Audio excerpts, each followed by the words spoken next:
fazer hoje.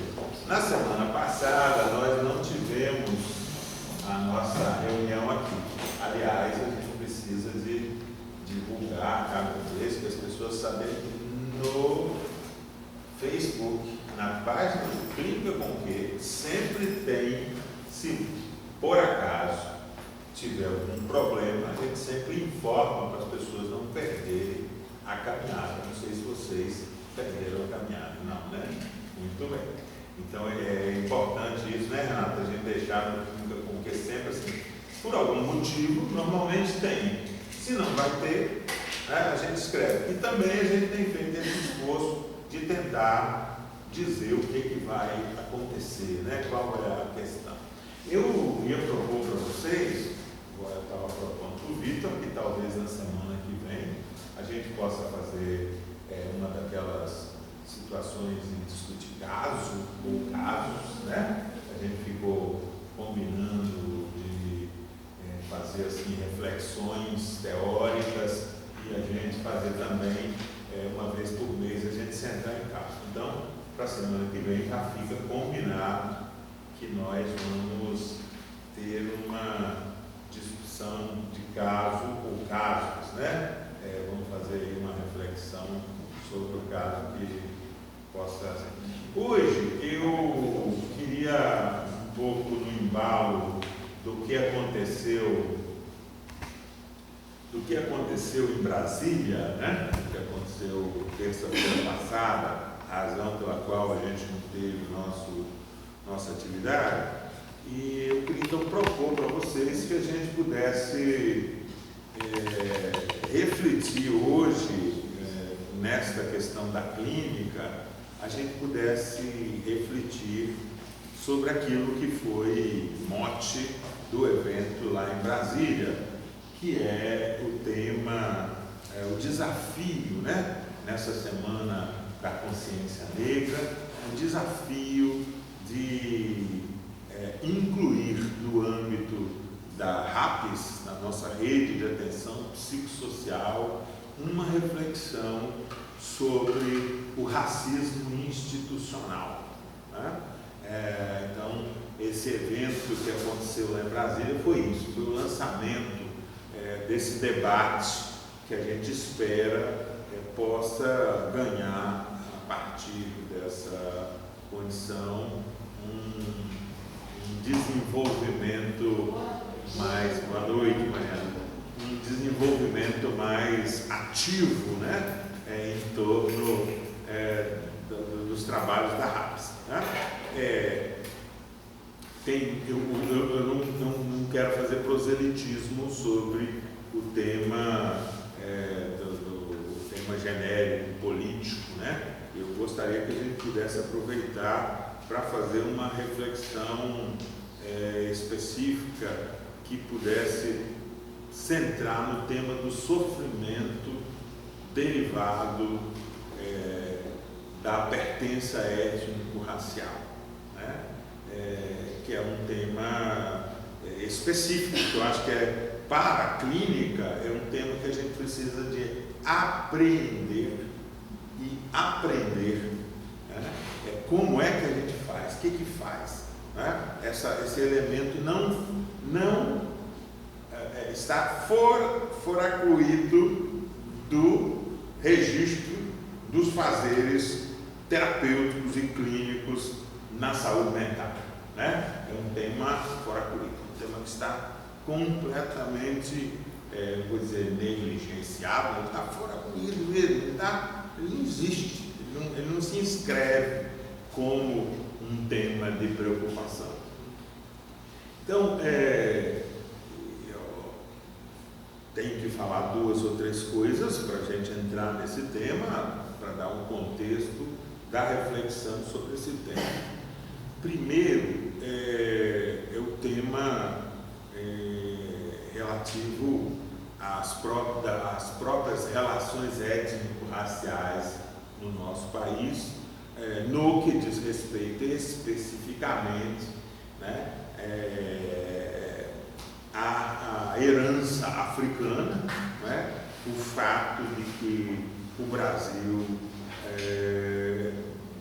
produziu Brasil produziu a civilização brasileira, se a gente pode chamar assim, né?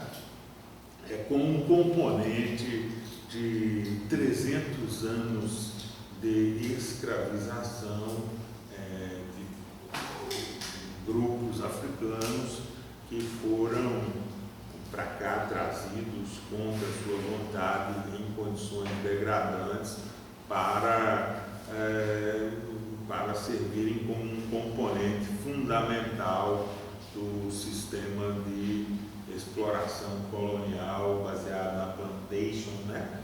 Com ênfase na cana-do-açúcar, mas também um pouco algodão, um pouco depois a mineração, o café, quer dizer, foram várias vertentes aí da exploração colonial que baseou na mão de obra escrava dos africanos, né?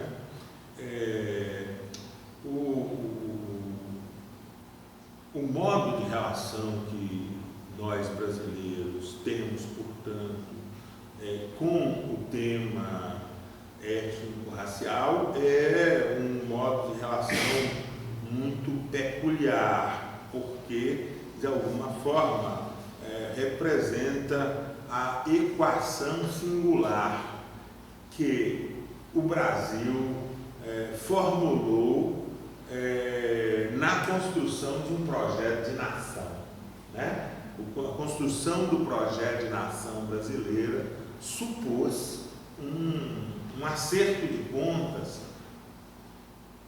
com essa temática, porque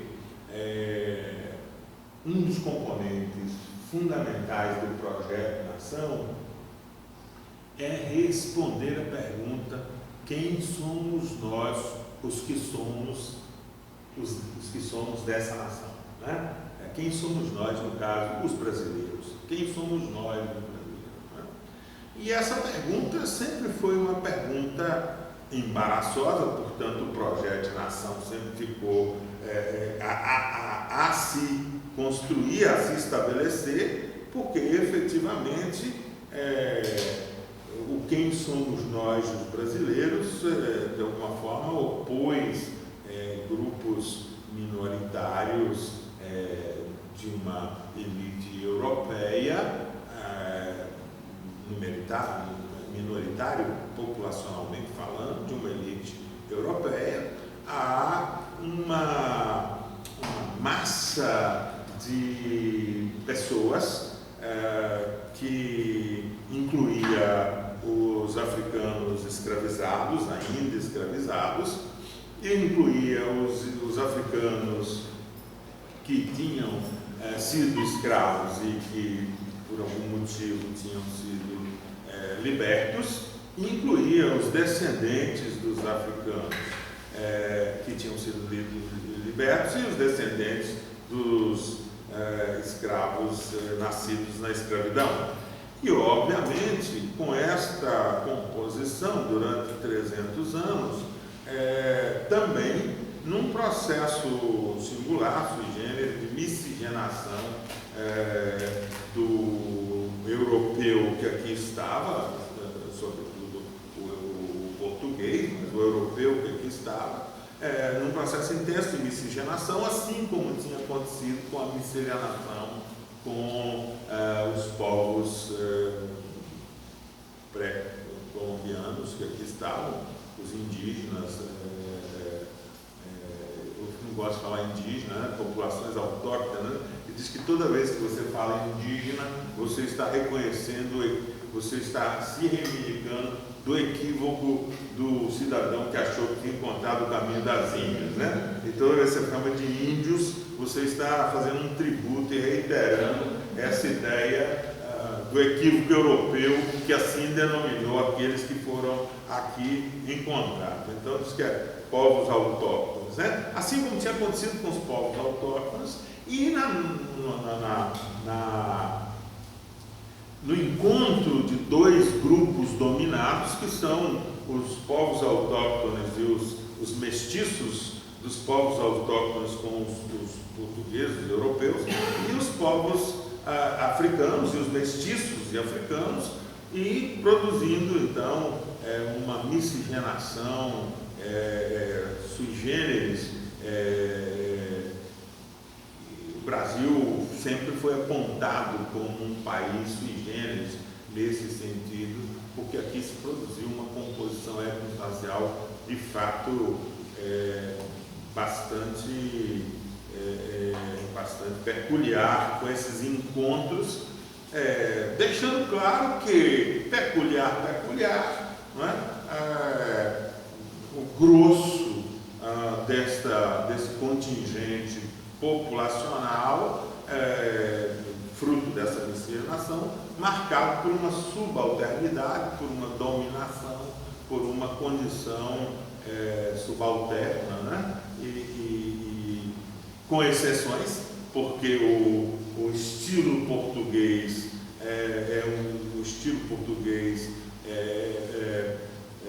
burlou, inclusive,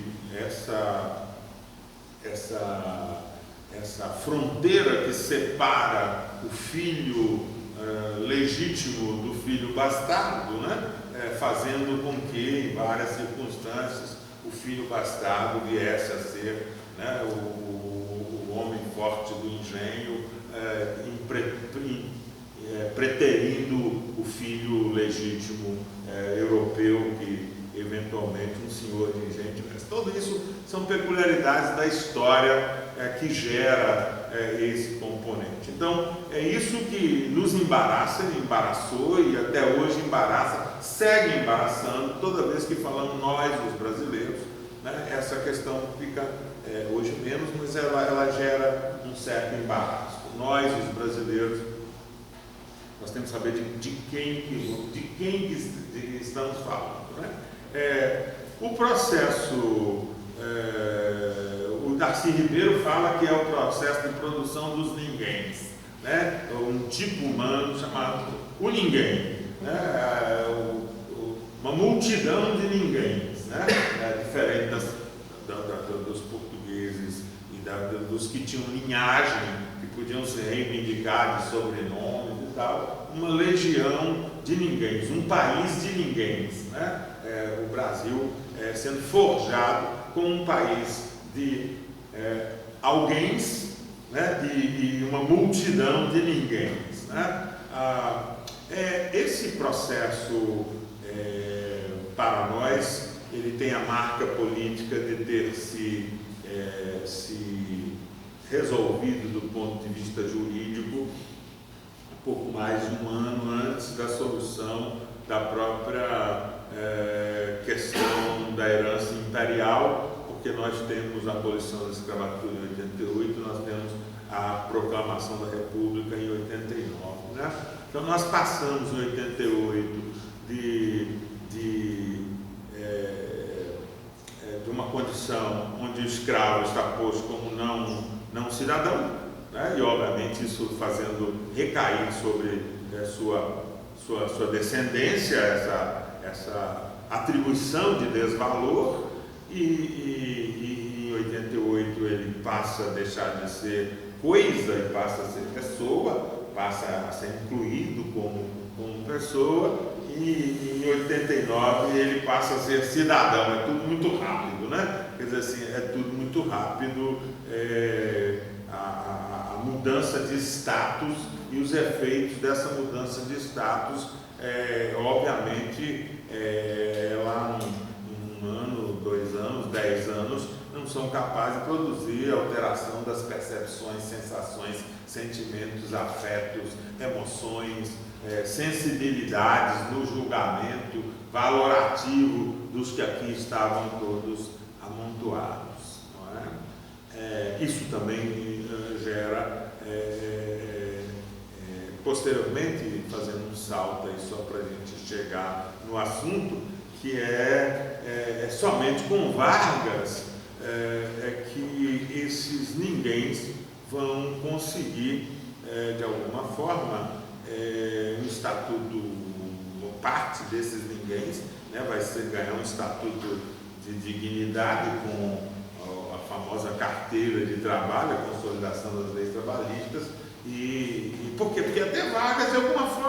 as relações escravagistas persistiram na maior parte das relações, os modos que consagrados na agricultura de meia, de terça, de permissão de agregados, né? Essa ideia de o sujeito trabalha uma semana para o dono da terra e trabalha 2 semanas para ele, ou 3 semanas para o dono da terra, para poder cultivar as terras do dono da terra para seu benefício próprio. Quer dizer, estas combinações, elas persistiram durante a República Velha e de fato, e aqui não está um elogio a Vargas, né, apenas uma marcação histórica, o reconhecimento de que o Estado, a Revolução de 30, ela introduz um elemento, um componente que vai produzir algumas alterações nesse quadro, mantido, mas não é alteração objetiva, já que a classe trabalhadora de carteira assinada efetivamente vai continuar sendo uma minoria. Não é essa a mudança mais importante que vai acontecer em Vargas. É que Vargas, de alguma forma, no seu esforço, na sua percepção da produção de um projeto de nação, ele vai, de alguma forma, investir no tema de produzir alguma ordem de unidade nacional, e a unidade nacional pressupõe forjar o personagem, o brasileiro, né? Forjar o brasileiro como um personagem que não seja os modos afetados dos grupos aristocráticos e que não seja referido nos ninguéms. Então, criar algo aí que possa estar. E um dos recursos fundamentais para isso vai ser o investimento numa valorização, primeira vez na história da construção do projeto de nação, que a mestiçagem deixa de ser pejorativo e vai ser reconhecido como algo bastante importante. É importante dizer isso porque a Liga Brasileira de Higiene Mental, que foi uma das organizações mais importantes na promoção da ideia do conceito de saúde mental, de higiene mental, trazendo o significante mental, ela se desenvolve exatamente no século XX, desculpe, no ano 20, né? 1920, 1917, 1918, e vai até 25, 26, com um projeto que tinha muito marcadamente a apropriação dos discursos psiquiátricos de uma perspectiva eugenista. Então, não é que a saúde mental, a psiquiatria, a psicologia não se preocupou com o tema racial. Aliás, ele só se preocupou com isso. Ele se preocupou muito com isso. Então, nós temos um saber aprofundado no campo psiquiátrico. Né? Eu não estou nem falando do Nina Rodrigues, das raças humanas, né, que antecede muito esse momento, baiano, aqui na Faculdade de Medicina da Bahia, onde ele de alguma forma, afirma a inferioridade intelectual dos afro-africanos e seus descendentes, né?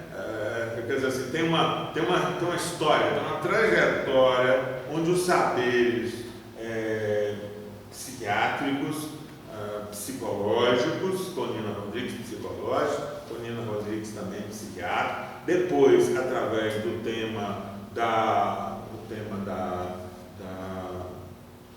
higiene mental e da condenação, da ideia da eugenia, da contaminação racial, né? Do alvo fundamental da Liga Brasileira de Higiene Mental, do personagem típico do início da República, que é o negro cachaceiro, né? O alcoolismo é endêmico na população negra. Os negros são endemicamente marcados pelo alcoolismo, né? Então, assim, com isso dá muito assunto, não vou esticar, é fascinante isso, mas é só para perceber que não é uma coisa assim que a psiquiatria, a psicologia, eu ia falar a psicanálise também, porque aqui na Bahia o professor Arthur Ramos, né, tem um dos seus trabalhos importantes, seguidor da linha do Nina Rodrigues, como uma espécie de etnopsicólogo brasileiro, o primeiro, mais importante. Ele escreve uma tese que chama Sordice dos Alienados, de enfoque psicanalítico, mas ele faz um outro trabalho também que ganhou repercussão, que é o mito de Iemanjá segundo a psicanálise.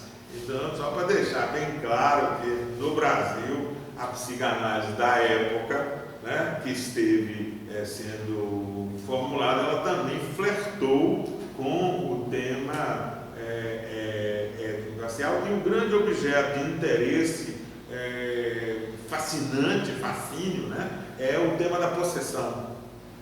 Por isso, sempre uma etno, por quê? Porque pega sempre pela linha do elemento cultural, pelo tema da religião, né? Pelo tema da religião, o tipo de religião que esses negros têm, e uma religião que tem possessão, e o mistério, o enigma psíquico da possessão, né? Esse vai ser o olhar interessado de como a psiquiatria, a psicologia vão se dirigir a... Então, é só para a gente deixar claro que não é que a psiquiatria, a psicologia, os saberes médico-psicológicos, eu gosto de dizer, não é que eles são omissos em relação a esse tema, não. Não é que eles são omissos em relação ao tema do tema étnico-racial. É que eles tiveram um tipo de interesse específico em relação ao tema étnico-racial. Né? Eles especificaram um tipo de interesse marcadamente racista, eugenista, né? Digamos assim, numa perspectiva antropológica, né, que toma sempre a questão negra no registro do exotismo, do exótico, o exótico psíquico, ou seja, uma forma de também colocar que arguir a humanidade, né? A humanidade dos negros, né? Que humanidade é essa? Né? Que essa é a questão original, tem alma ou não tem alma, a igreja vai dizer que não tem alma, que aí pode ser escravizado, a questão é essa, isso é um enigma, né? que fica como interrogante. Do ponto de vista político, a solução da democracia racial que Getúlio forja, articulando sobretudo o patrocínio da obra do Gilberto Freire, né, que traz a ideia de uma convivência pacífica, de uma democracia étnico-racial, da existência, da não existência de preconceito racial no nosso país, de uma história que foi tão estreita, de convivência tão próxima, que, portanto, todos nos sentimos à vontade com isso, todos estamos completamente, já está absolutamente pacificado para nós os nossos ânimos em relação a essa temática, e isso fica, de alguma forma, com o trabalho derivado. Não é que o Gilberto Freire escreveu isso, né, gente? É o uso político que Getúlio fez do que o Gilberto Freire escreveu, obviamente, de forjar a identidade nacional em torno de um modelo de ser brasileiro, né? Somos tropicais, somos exuberantes, alegres, afetivos, emotivos, generosos, enfim, e isso nós herdamos, e aí também, óbvio, porque não é só o Gilberto Freire que é patrocinado, né? Porque o Carlos Gomes também é patrocinado, né? O Carlos Gomes, o Getúlio também investe no Carlos Gomes, o Guarani, né? Trazer uma perspectiva integrativa do componente indígena, forjando esse tipo que seria o brasileiro resultante da mestiçagem, que aí passou a ser uma coisa positiva. Estes aspectos, ontem me comentava uma pessoa, quando eu falava disso, ela falou assim, e perseguiu duramente a Frente Nacional Negra, que era uma organização política que fazia exatamente o combate, a reflexão na época sobre o tema das condições deploráveis que a afrodescendência vivia em nosso país.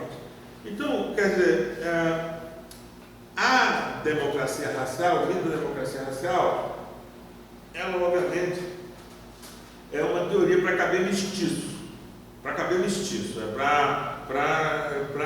forjar a mestiçagem como valor, né? Fazendo com que nós tenha sido possível, inclusive, a manutenção dentro da democracia racial. O componente fundamental é o componente que permite que aqueles sujeitos que tiverem traços afrodescendentes, mas que puderem disfarçá-los, né? Seja através da economia, do dinheiro, seja através da aquisição de educação, cultura, eles serão menos percebidos como negros. Então nós somos um país que temos aquela miríade, né, de denominações, né, moreninho, chocolate, café com leite, né, escurinho. Nós temos aí uma morena, nós temos um conjunto de denominações onde acabamos nessa coisa aí um pouco assim, esquisita, que é dizer que eles são negros, brancos e pardos, né, e amarelos. Quer dizer, assim, o IBGE acabou resolvendo assim, né? Mas o IBGE só produziu um tipo de sintoma com essa denominação, porque efetivamente a questão que está latente é a questão dos afetos, das emoções, dos sentimentos sociais que se expressam nos processos de reconhecimento do outro, né? Quer dizer, nos processos de reconhecimento do outro. Assim, o reconhecimento do outro sempre supõe que ele esteja informado, né? No nosso caso, por uma sofisticada construção distintiva. Aliás, né, nós usamos em português dizer, é um distinto senhor, né? É um distinto senhor. A ideia de que é uma pessoa muito distinta, né? Essa ideia da distinção é o nosso problema numa sociedade de mestiços, né? Como nós vamos nos distinguirmos? Como nós nos distinguimos? Né? Como é possível distinguir? Um dos componentes importantes na produção dessa distinção é também o aspecto que envolve que os sujeitos possam abjurar da sua pertença étnico-racial, né? Todas as formas de abjuração da pertença étnico-racial serão festejadas, louvadas, aceitas, né?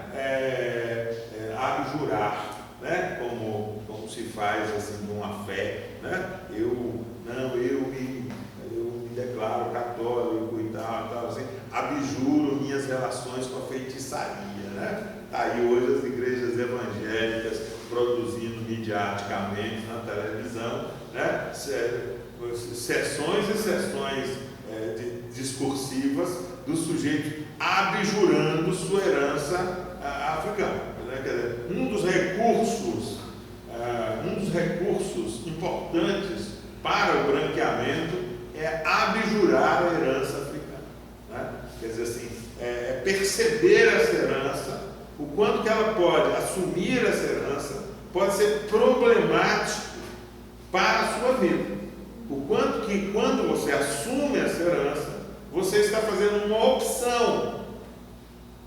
Isso é que a gente passa desapercebido no mito da democracia racial. É de que ele impõe um regime que faz com que, quanto mais os sujeitos abjurem dos seus vínculos, das suas relações, em todos os planos. No plano físico, vamos alisar, fazer chapinha no cabelo, esticar, passar tudo. Assim, vamos fazer plástica para o nariz ficar menor. Está aí agora a Anitta, né? Anitta, o ícone mais recente de uma forma fantástica de abjuração da herança étnico-racial no corpo, né? Quer dizer assim, é a manipulação de todos os sinais que possam manter a sua identificação. Então, com isso, eu estou querendo registrar que o lugar do negro mantém-se incólume como pura negatividade entre nós. Né? As formas de processamento são formas plásticas, mas do ponto de vista valorativo, mantém-se incólume, né? E depois eu vou fazer uma aproximação com o tema do uso de drogas, de como isso funciona com a questão das drogas, né? Mas essa ideia de que abjurar seria a condição fundamental, né? Só que quando o sujeito abjura do corpo às vezes é difícil abjurar, né, Mariana? Dá para abjurar de alguma coisa do corpo, né? Às vezes tem marcas do corpo que não dá para abjurar, né? Não dá para se livrar delas, né? Para umas pessoas dá. Então eu posso ser um negro menos negro do que você, mas você pode ser um negro menos negro do que a Mariana, de que nós podemos criar formas em que nós vamos sendo mais negros ou menos negros, né? Porque é interessante, porque na verdade nós usamos mais brancos, né? Mais brancos, não, mais negros ou menos negros, né? Na verdade, um país de mestiços, nós somos mais negros e mais indígenas, ou somos menos negros e mais indígenas, né? A referência, mas o referente ao branco permanece sendo o referente orientador fundamental. Então, abjurar é uma condição. Esse tema do abjurar do corpo, mas abjurar também dos costumes, né? De costumes. Nós temos um conjunto de costumes, nós temos um conjunto de modos de ser, que são modos de ser africanos. Nós temos uma dimensão de uma africanidade no modo de relacionamento familiar, no modo de estar no espaço social, no modo de sentir a existência, né? de apreciar a sua presença no mundo, né? Que alguns chamam isso de uma transcendência, né? De uma forma transcendental de estar no mundo, de uma relação com a natureza, com o grupo, com o coletivo, com a festa. Tem várias formas que nós sabemos que são modos de negro. Tá? Então você tem que abjurar também dos modos de negro. Né? É preciso que o sujeito abjure desses modos de negro. Por quê? Porque se você, veja só, você já tem um sinal físico, né? Mais assim ou mais assado. E além de tudo, agrega um componente comportamental, as pessoas não vão ter dúvida que de fato estão diante de um negro. Né? Então, assim, se livrar desse peso, dessa herança, né? Dessa pura negatividade, não é uma situação muito simples. Mas é curioso o Brasil nesse sentido, porque nós temos uma arquitetura, né? Eu gosto de pensar assim nesse momento, para entrar no tema da clínica. Nós temos uma sofisticada arquitetura do tema da pertença étnico-racial como sociedade. Nós não somos uma sociedade simples, né? Sociedades anglo-saxônicas são simples. Tem presença de sangue africano há 5 gerações, há 4 gerações. Tem presença de sangue mexicano há 5 gerações, 4 gerações, 3 gerações. Não tem dúvida que você é um mexicano, não tem dúvida que você é um negro, porque você não é um ariano. Então, se você não é um ariano, é porque você é contaminado. Você tem misturas aí que te contaminaram. Isso dá para limpar também, mas dá para limpar 10 gerações, 15 gerações. E você corre o risco de alguém levar uma certidão lá, descoberta no cartório, não sei aonde, que diz, né? Que diz que você é um dos netos, dos tetranetos do Abraham Lincoln, né? Que manteve, que teve uma prole com as suas escravas, né? Que você tem um pé, né? Que aqui se chama o Fernando Henrique Cardoso, quando quis dizer que ele era um homem generoso com a temática étnico-racial, ele disse: eu também tenho um pezinho na cozinha, né? Não tem uma expressão mais racista do que dizer eu também tenho um pezinho na cozinha, né? É uma forma exatamente através da qual esse racismo se expressa, né?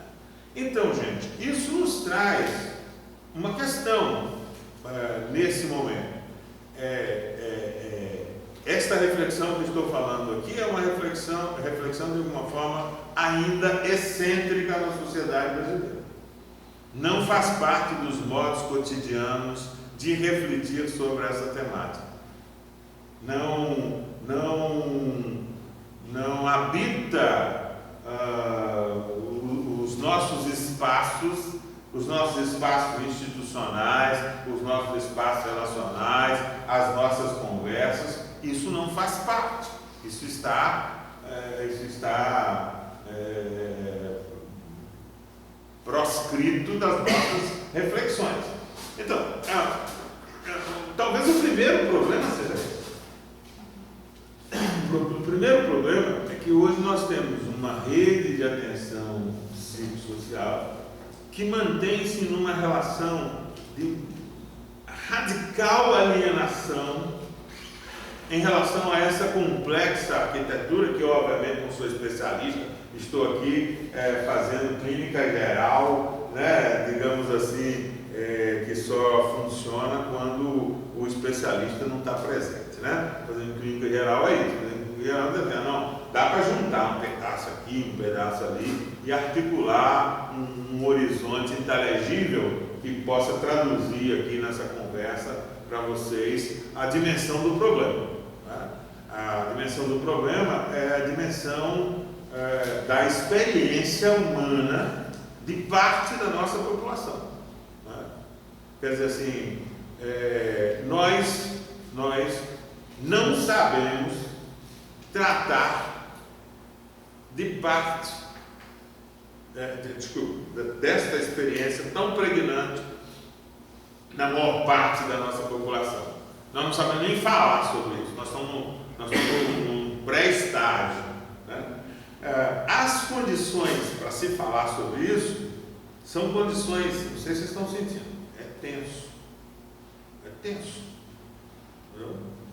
Isso não é um assunto assim, esse despudor aqui que exercito com vocês, é porque eu estou treinado para ser despudorado, para não ter receios de estou treinado para ser despudorado, né? Assim, mas isso não é, nos ambientes onde vou conversar sobre isso, é sempre muito tenso, eu sinto atenção, eu sinto desconforto, né? Então nós temos um problema, nós temos uma dimensão sintomática social, né? Que nós temos uma coisa e nós não podemos, não é que nós não podemos falar, mas não se fala. Não se fala por falta de repertório, não se fala por falta de clima, não se fala por falta de recursos. não se fala para não ser mal interpretado, não se fala porque é mais negro, não se fala porque é menos negro, não se fala com receio de que o mais negro e o menos negro possam se sentir constrangidos porque o mais negro, o menos negro está falando e o mais negro gostariam que ele não falasse nada, que deixasse isso absolutamente, que ninguém lembrasse, né? Como eu fiz, mais negro, menos negro, né? Quando eu fiz assim, que ninguém lembrasse dessa questão, que isso continuasse sendo mantido nesse registro, que é esse registro nebuloso do não dito, do não falado. Até porque existe um discurso de que não existe racismo no Brasil, né?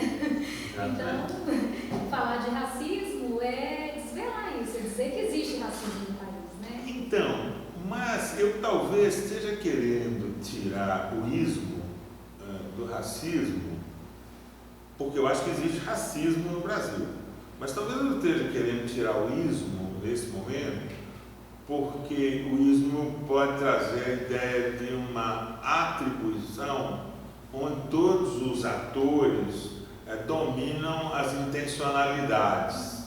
Eu talvez esteja querendo tirar o ismo nesse sentido, de dizer, olha, percebo muitas vezes uma maquinaria histórico-social, né, que poderosa maquinaria que comanda as configurações emocionais disponíveis que nós possamos assumir em relação a esse tema. Não é? E digo maquinarias porque acho que o problema dos negros é o problema dos mestiços, né? É o problema dos mestiços. O impedimento para se tratar do tema dos negros é o quanto os mestiços não querem que isso se movimente para não serem arrastados no turbilhão, nessa contaminação social.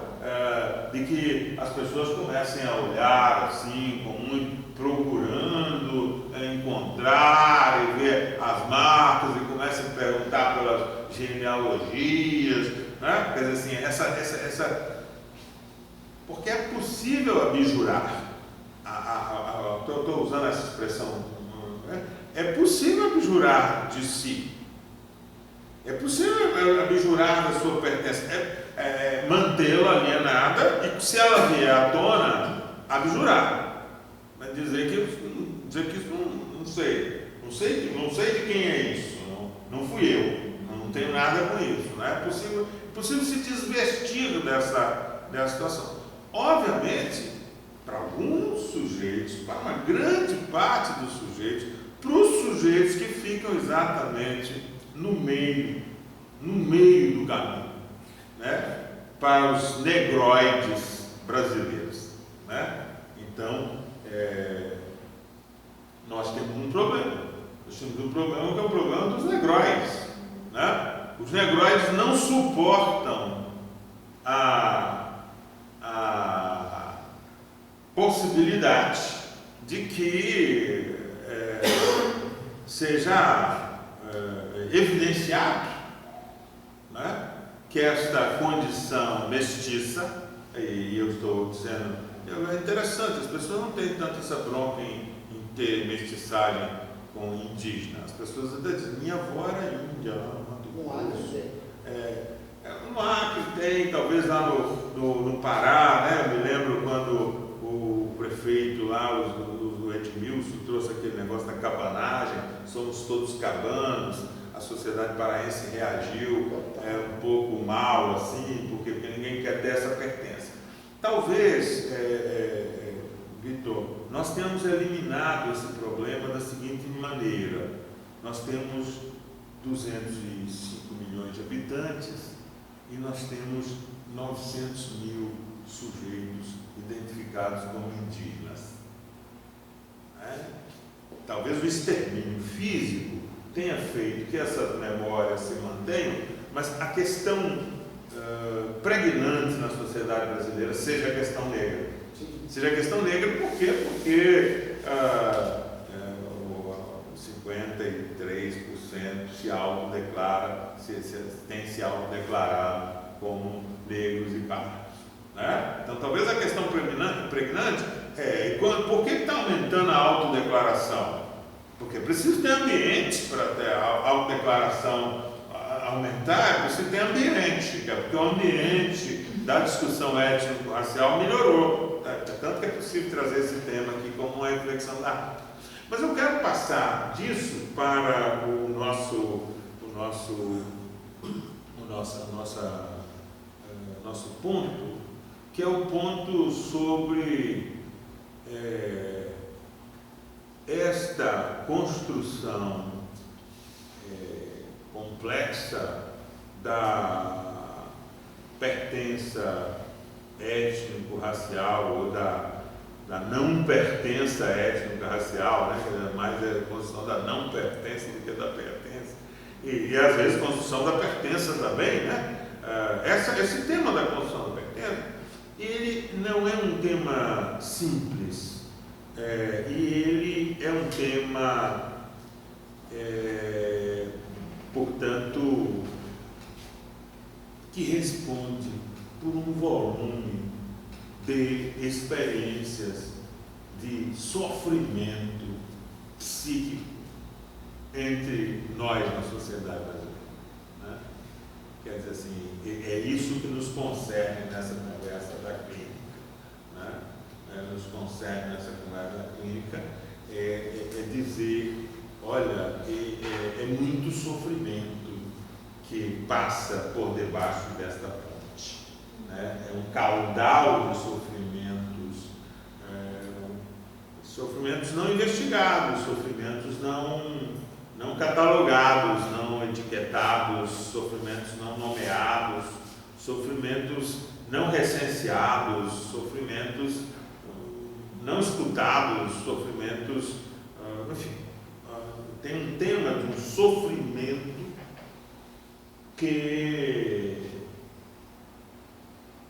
somente se nós criarmos um clima mais favorável a esta reflexão é que nós vamos poder também criar um clima mais favorável para a abordagem da temática do sofrimento mental, do sofrimento psíquico derivado da pertença étnico-racial.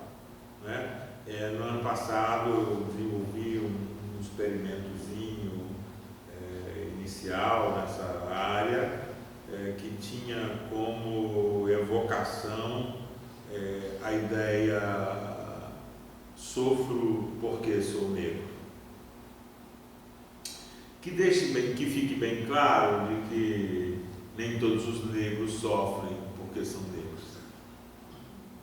Nem todos os negros sofrem porque são negros. Boa parte dos negros, ou parte dos negros, construíram psiquicamente uma identidade étnico-racial capaz de confrontar o ambiente de negatividade atribuído socialmente à sua condição. Que é disso que nós estamos falando. Né? Nós estamos falando de sujeitos que, no seu processo de desenvolvimento psíquico, adquiriram recursos para confrontarem o mal-estar e saídas mais positivantes da sua própria condição.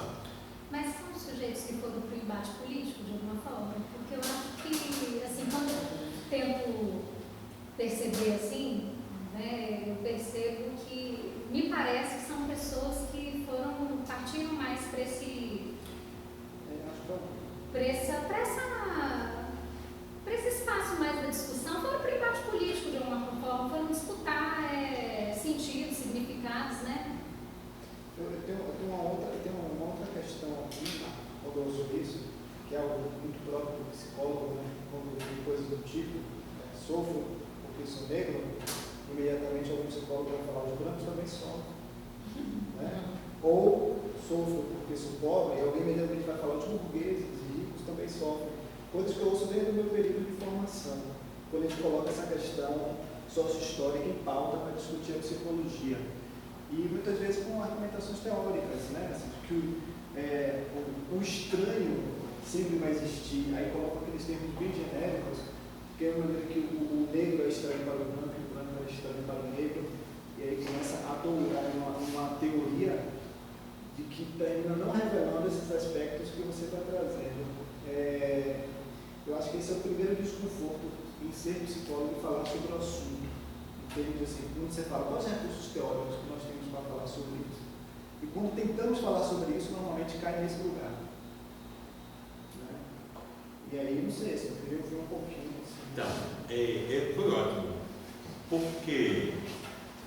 Porque o mal-estar é a maternidade que nos produz como sujeitos. Para a gente combinar de que todos nós só somos sujeitos na maternidade do mal-estar. Né? As nossas construções dizem que é o mal-estar que parteja do sujeito. Né? O parto do sujeito, o produzir-se como sujeito no mundo, supõe o mal-estar. Posso evocar aqui, por exemplo, dentro do modelo mais conhecido, o mal-estar por não ser capaz de